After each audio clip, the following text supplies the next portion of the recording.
আজিৰ পৰা এটা বছৰ বা দুটা বছৰৰ পূৰ্বে অসমৰ বাবে আছিল ই এক অবাস্তৱ কথা কোনোদিনে যেন পূৰ্ণ নোহোৱা এক সিদ্ধান্ত বা এটা বিষয় আছিল কিন্তু অসমৰ মুখ্যমন্ত্ৰী ডক্টৰ হিমন্ত বিশ্ব শৰ্মা আৰু দেশৰ প্ৰধানমন্ত্ৰী নৰেন্দ্ৰ মোদীৰ নেতৃত্বত অসমীয়াৰ যেটো সপোন আছিল এই সপোনক যেন এবাৰ বাস্তৱায়িত কৰিছে ৰতন টাটাই ৰতন টাটাৰ সন্মুখত বা টাটা গ্ৰুপৰ সন্মুখত কোনোদিন সুযোগ আৰু সুবিধাৰ অভাৱ নাছিল যদি তেওঁলোকে বিচাৰিলেহেঁতেন তেন্তে ভাৰতৰ যিকোনো এটা প্ৰান্তত যিকোনো এখন ৰাজ্যত তেওঁলোকে এটা বৃহৎ প্ৰকল্প তেওঁলোকে গঢ় দিব পাৰিলেহেঁতেন কিন্তু তেওঁলোকে নিৰ্বাচন কৰি ল'লে অসমৰ ভূমিক অসমৰ মাটিক আৰু যাৰ বাবে এই বৃহৎ প্ৰকল্পৰ জৰিয়তে এতিয়া অসমীয়াৰ সপোন দেখিছে অসমীয়াই সপোন দেখিছে কেৱল তেওঁলোকে ভৱিষ্যতে এটা ভাল তেওঁলোকে চাকৰি পোৱাৰ বা এক নিৰাপত্তা পোৱাৰ সপোন দেখুৱাইছে ৰতন টাটাই আৰু এই মুহূৰ্তত জনাব বিচাৰিছোঁ এই বিশেষ খবৰটো আৰু এই মুহূৰ্তত জনাব বিচাৰিছোঁ এটা বিশেষ খবৰ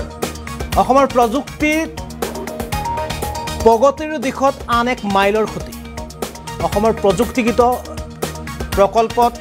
সম্পূৰ্ণ হ'ল জাগিৰোডৰ ছেমিকণ্ডাক্টৰ প্ৰকল্পৰ ভূমিপূজন টাটা সঞ্চৰ অধ্যক্ষ নটৰাজন চন্দ্ৰশেখৰণৰ উপস্থিতিত ভূমিপূজন সম্পূৰ্ণ হ'ল ঐতিহাসিক প্ৰকল্পটোৰ ভূমিপূজন কৰে মুখ্যমন্ত্ৰী ডক্টৰ হিমন্ত বিশ্ব শৰ্মাই 17 কোটি টকাৰ ব্যয়েৰে জাগিৰোডত পুৰণি কাগজ কলৰ ভূমিত নিৰ্মাণ হ'ব প্ৰকল্প বৃহৎ প্ৰকল্পটো নিযুক্তি লাভ কৰিব 27,000 যুৱক যুৱতী প্ৰকল্পটো দৈনিক 48 মিলিয়ন চিপছ উৎপাদন কৰাৰ লক্ষ্য 48 মিলিয়ন চিপছ দৈনিক উৎপাদন কৰিব প্ৰকল্পটো কেন্দ্ৰ কৰি বহু সামাজিক আন্তঃগাঁথনিৰ উন্নয়ন হ'ব অসমত বা সমগ্ৰ অঞ্চলত অহা দুবছৰৰ ভিতৰত সম্পন্ন হ'ব প্ৰকল্প নিৰ্মাণৰ কাম অসমৰ প্ৰযুক্তিগত প্ৰগতিৰ দিশত আন এক মাইলৰ খুঁটি বুলি ক'ব পাৰি কিয়নো আজিৰ দিনটো অসমত যি প্ৰকল্প হোৱা বা যি প্ৰকল্প নিৰ্মাণৰ কথা চলি আছিল সেই প্ৰকল্পৰ বাবে আজি ভূমিপূজন সম্পন্ন হয় আৰু ভূমিপূজনৰ বাবে নটৰাজন চন্দ্ৰশেখৰ অৰ্থাৎ চন্দ্ৰশেখৰন টাটা সঞ্চৰ অধ্যক্ষ তেখেতৰ উপস্থিতিত অসমৰ মুখ্যমন্ত্ৰী ডক্টৰ হিমন্ত বিশ্ব শৰ্মাই এনেদৰে ভূমিপূজন কৰিছে আৰু সকলোতকৈ ডাঙৰ কথা স্বাধীনতাৰ পাছত অসমত এনে বৃহৎ উদ্যোগ কোনো কালে হোৱা নাছিল বা কোনোদিন হোৱা নাছিল বা হোৱাৰো সম্ভাৱনা হয়তো বহুতে ভবাই নাছিল কিন্তু এই যেটো অবাস্তৱ যেন কথা বা যেটো বিষয় আমি কোনো কালে ভবা নাছিলোঁ যে অসমে ইমান ডাঙৰ এটা প্ৰজেক্ট পাব বা অসমত উত্তৰ পূবত ইমান এটা বৃহৎ প্ৰজেক্ট হ'ব সেই প্ৰকল্প বা প্ৰজেক্ট মুখ্যমন্ত্ৰী ডক্টৰ হিমন্ত বিশ্ব শৰ্মা বা দেশৰ প্ৰধানমন্ত্ৰী নৰেন্দ্ৰ মোদীৰ নেতৃত্বত অসমত যে গঢ় লৈ উঠিছে ৰতন টাটাই প্ৰকল্প নিৰ্মাণৰ দিশে আগবাঢ়িছে সেয়া কিন্তু অনস্বীকাৰ্য আমি প্ৰতিগৰাকীয়ে স্বীকাৰ কৰিবই লাগিব কিয়নো এই প্ৰকল্পটোৱে কেৱল ভাৰতৰ অৰ্থনীতিৰ যে অগ্ৰণী ভূমিকা ল'ব বা ভাৰতীয় অৰ্থনীতিকে যে ডেভেলপ কৰিব তেনে নহয় অসমৰ ক্ষেত্ৰতো যথেষ্ট পৰিমাণে অসমৰ অৰ্থনৈতিক ক্ষেত্ৰখনেই হওক সামাজিক ক্ষেত্ৰখনেই হওক অসমৰ নিবনুৱা ক্ষেত্ৰখনেই হওক বা যিসমূহ পৰিয়ালে বৰ্তমান তেওঁলোকৰ ভয়ন পোষণৰ বাবে যথেষ্ট তেওঁলোকে পথ বিচাৰি পোৱা নাই তেনেধৰণৰ বহু পৰিয়াল বহু হাজাৰ বহু শহ পৰিয়ালক এই প্ৰকল্পটোৱে তেওঁলোকে সংস্থাপন প্ৰদান কৰিব আপোনালোকে যদি চাই প্ৰকল্পটোৰ ভিতৰত এই যেটো কোম্পানী ছেমিকণ্ডাক্টৰ কোম্পানী এই কোম্পানীটোত যিসকল যুৱক যুৱতীয়ে তাত নিয়োজিত হ'ব তেওঁলোকেতো তাত চাকৰি পাবই তেওঁলোকে মাহিলী দৰমহা হিচাপত কোম্পানী এটাৰ ফালৰ পৰা যিমানখিনি সা সুবিধা পাব লাগে তেওঁলোকে সিমানখিনি পাবই কিন্তু তাৰ উপৰি এই প্ৰকল্পটো কেন্দ্ৰ কৰি সেই যেটো অঞ্চল এই অঞ্চলত এক বৃহৎ এক ব্যৱসায় গঢ়ি উঠিব আপোনালোকে যদি ভাবি চাই সৰু বৰ বিভিন্ন বিপণী তাত গঢ় লৈ উঠিব কিয়নো য'ত ভিৰ বেছি তাত ব্যৱসায় বেছি আৰু এই প্ৰকল্পটোৰ কাৰণে 27,000 কোটি টকাৰ এই বৃহৎ প্ৰকল্পটো যেতিয়াই থন ধৰি উঠিব যেতিয়াৰ পৰা কাৰ্যক্ষম হ'ব তাৰ এই সমগ্ৰ অঞ্চলটোত যেন যিসকল লোক আছে বা অসমৰ হাজাৰ হাজাৰ জনতা যে উপকৃত হ'ব আৰু অসমৰ বাবে এই ৰতন টাটাই যিটো অসম্ভৱ যেন লগা বিষয়টো তেওঁলোকে যিটো বিষয় তেওঁলোকে অসমত বাস্তৱ কৰিলে বা বাস্তৱত ৰূপায়িত কৰিলে এই বিষয়টোক লৈ এতিয়া সমগ্ৰ দেশত চৰ্চা হৈছে আজি মুখ্যমন্ত্ৰী ডক্টৰ হিমন্ত বিশ্ব শৰ্মাই ভাষণ প্ৰসংগত তেওঁ কৈছে যে ৰতন টাটা বা টাটা গ্ৰুপৰ ওচৰত কোনো ধৰণৰ সুযোগ আৰু সুবিধাৰ অভাৱ নাই অৰ্থাৎ সুযোগ সুবিধা তেওঁলোকৰ ওচৰত অভাৱ এইটো কাৰণে নাই ভাৰতৰ যিকোনো এখন ৰাজ্যত যিকোনো এটা অঞ্চলত যিকোনো এটা ঠাইত ৰতন টাটাই যদি বিচাৰিলেহেঁতেন বা টাটা গ্ৰুপে যদি বিচাৰিলেহেঁতেন তেওঁলোকে এই বৃহৎ প্ৰকল্পটো ছেমিকণ্ডাক্টৰৰ এই প্ৰকল্পটো তেওঁলোকে নিৰ্মাণ কৰিব পাৰিলেহেঁতেন কিন্তু ৰতন টাটাই অসমবাসীৰ কাৰণে অসমীয়াৰ কাৰণে জাগিৰোডত তেওঁ এই প্ৰকল্পটো নিৰ্মাণ কৰিলে আৰু যাৰ বাবে অসমৰ হৈ মুখ্যমন্ত্ৰীগৰাকীয়ে বিশেষভাৱে ধন্যবাদ জ্ঞাপন কৰিছে ৰতন টাটাক বিশেষভাৱে ধন্যবাদ কৰিলে দেশৰ প্ৰধানমন্ত্ৰী নৰেন্দ্ৰ মোদী আৰু বিশেষকৈ আজিৰ দিনটো যেটো কাম বা যিখিনি কাম হৈ গৈছে বা যিখিনি চিন্তা চৰ্চা কৰা হৈছে এই প্ৰকল্পটোক লৈ সঁচাকৈ এক আদৰণীয় বিষয় এক প্ৰশংসনীয় বিষয় কিয়নো এনে ধৰণৰ এক বৃহৎ প্ৰকল্প অসমত স্বাধীনতাৰ পাছত কোনোদিন হোৱা নাছিল বা হোৱাৰো আশংকা খুব ক্ষীণ আছে আৰু এই প্ৰকল্পৰ জৰিয়তে যদি আপোনালোকে ডাইৰেক্ট ৰিক্ৰুটমেণ্ট যদি চায় তেতে যদি প্ৰত্যক্ষ যদি নিয়োগৰ কথা চায় তেন্তে 16,000কৈ অসমীয়া যুৱক যুৱতী কেৱল অসমীয়া যুৱক যুৱতী 30,000ৰ ভিতৰত 16,000 অসমীয়া যুৱক যুৱতীক কোম্পানীয়ে ডাইৰেক্ট ৰিক্ৰুটমেণ্ট দিব অৰ্থাৎ 16,000 যুৱক যুৱতীক অসমীয়া যুৱক যুৱতীক তাত তেওঁলোকে ডাইৰেক্ট ৰিক্ৰুটমেণ্ট কৰিব আৰু বাকি ৰোৱা যিসমূহ চাকৰি থাকিব যিখিনি পদ থাকিব তাৰ কাৰণে তেওঁলোকে দেশৰ বিভিন্ন প্ৰান্তৰ পৰা বা বিশ্বৰ বিভিন্ন প্ৰান্তৰ পৰা তেওঁলোকে সেইখিনি বা সেই ব্যক্তিসকলক তেওঁলোকে নিয়োগ কৰিবলৈ চেষ্টা কৰিব বা তেওঁলোকে তাৰ কাৰণে চিন্তা চৰ্চা কৰিব আৰু আপোনালোকে যদি চাই আমি বিগত 7 মাহমানৰ পূৰ্বে প্ৰায় 8 মাহমানৰ পূৰ্বে এটা বাতৰি আপোনালোকক দেখুৱাইছিলোঁ আৰু সেই বাতৰিটো যিসকল লোকে চাইছে হয়তো আপোনালোকৰ মনত আছে যে আজি 7 মাহমানৰ পূৰ্বে 6 মাহমানৰ পূৰ্বে অসমৰ পৰা প্ৰায় 500-600 গৰাকী 700মান যুৱক যুৱতী তেওঁলোকক বাংগালুৰুলৈ প্ৰেৰণ কৰা হৈছিল এক বিশেষ প্ৰশিক্ষণৰ বাবে আৰু সেই প্ৰশিক্ষণটোৰ লগত জড়িত হৈ আছে সেই যুৱক যুৱতীসকল জড়িত হৈ আছে তেওঁলোকে তাৰ পৰা প্ৰশিক্ষণ লৈ আহি পুনে পুনে তেওঁলোকে যোগদান কৰিবহি এই টাটা গ্ৰুপে নিৰ্মাণ কৰা এই বৃহৎ প্ৰকল্পটো আৰু এই প্ৰকল্পত যোগদান কৰাৰ লগে লগে যিসকল যুৱক যুৱতীয়ে তেওঁলোকে তাত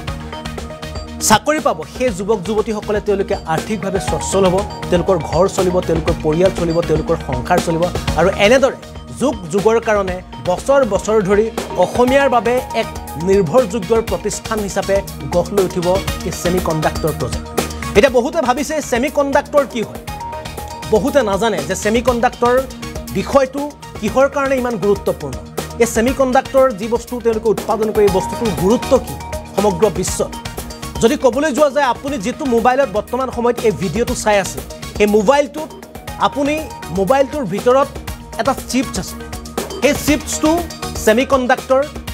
বুলি কোৱা হয় আৰু এই চিপছটো বিশেষভাৱে ভাৰতে বৰ্তমান সময়লৈকে আমদানি কৰি আছে বহিৰাষ্ট্ৰৰ পৰা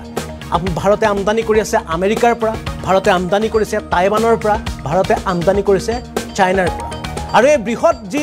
উদ্যোগটো এই উদ্যোগটো যদি অসমত গঢ় লৈ উঠে অসমৰ দৰে তেওঁলোকে গুজৰাটত এই উদ্যোগ নিৰ্মাণৰ কাম চলি আছে এই যদি উদ্যোগটোৱে যদি অসমৰ পৰা তেওঁলোকে চিপছ নিৰ্মাণ কৰি গুজৰাটৰ পৰা চিপছ নিৰ্মাণ কৰি যদি ভাৰতে আত্মনিৰ্ভৰ হয় বা ভাৰতে এই চিপছ উৎপাদন কৰি কেৱল ভাৰতৰ ক্ষেত্ৰতে নহয় ভাৰতলৈ যদি বিদেশৰ ৰপ্তানিও কৰিব পাৰে তেনেহ'লে ভাৰতৰ যিটো অৰ্থনীতি এই অৰ্থনীতি যথেষ্ট পৰিমাণে শক্তিশালী হ'ব আৰু আধুনিক যুগত যদি যিমানবোৰ আপোনালোকে চাই মোবাইলৰ পৰা আৰম্ভ কৰি লেপটপৰ পৰা আৰম্ভ কৰি ইভি অৰ্থাৎ ইলেক্ট্ৰনিক ভেহিকল অৰ্থাৎ যিবিলাক আমি বৰ্তমান সময়ত সেউজ অৰ্থাৎ চাৰ্জাৰ যিবোৰ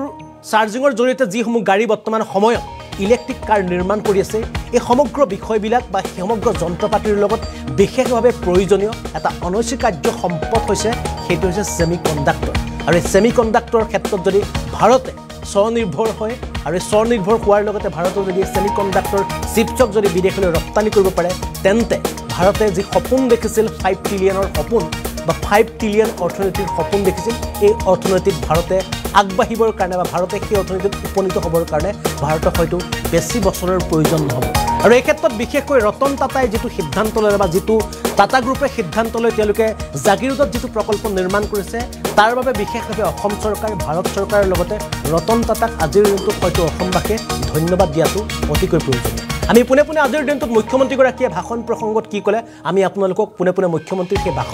ভাষণৰ কিয়দংশ দেখুৱাবলৈ চেষ্টা কৰিছোঁ আৰু আপুনি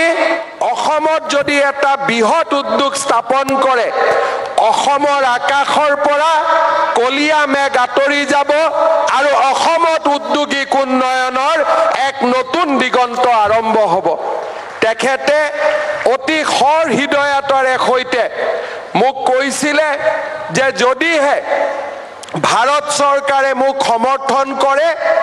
এই 27,000 কোটি টকাৰ উদ্যোগ মই অসমত স্থাপন কৰিবলৈ আগ্ৰহী ভাৰত চৰকাৰৰ সন্মানীয় প্ৰধানমন্ত্ৰী নৰেন্দ্ৰ মোদী ডাঙৰীয়া, বিত্তমন্ত্ৰী নিৰ্মলা সীতাৰমণ ডাঙৰীয়া আৰু ইলেক্ট্ৰনিক্স বিভাগৰ মন্ত্ৰী অশ্বিনী বৈষ্ণৱ ডাঙৰীয়াক আমি সাক্ষাৎ কৰিছিলোঁ আৰু তিনিওজনে একেমুখত কৈছিলে যে যদি টাটা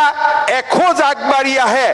আমি অসমৰ কাৰণে দুখোজ আগবাঢ়ি যাম আৰু অসমত আমি উদ্যোগীকৰণত সহায় কৰিম। আজি মই অত্যন্ত গৌৰৱেৰে সৈতে আপোনালোকৰ মাজত থিয় হৈ মই এই আটাইবোৰ ব্যক্তিক মোৰ অন্তৰৰ গভীৰতম কোণৰ পৰা কৃতজ্ঞতা যাচিছোঁ। ২৭,০০০ কোটি টকাৰ উদ্যোগ, ২৭,০০০ আমাৰ ইয়াতে বিনিয়োগ, কিন্তু মই বিশ্বাস কৰোঁ টাটা ছেমি কণ্ডাক্টৰৰ আমি যদি এটা সফল ইতিহাস ৰচনা কৰিব পাৰোঁ, অসমৰ ভাগ্যৰ পৰিৱৰ্তন হ'ব। অসম দেশৰ ভিতৰতে এখন উদ্যোগিক প্ৰধান ৰাজ্য হিচাপে পৰিগণিত হ'ব। নিবনুৱাৰ কৰ্মসংস্থাপন ৰাজ্যৰ চৰকাৰে নিজৰ কৰ্মক্ষেত্ৰত নিয়োগ কৰি সমাধান কৰিব নোৱাৰে। 12 লাখ নিবনুৱাই যেতিয়া তৃতীয় শ্ৰেণীৰ চৰকাৰী চাকৰিৰ কাৰণে পৰীক্ষা দিব ওলাই আহে,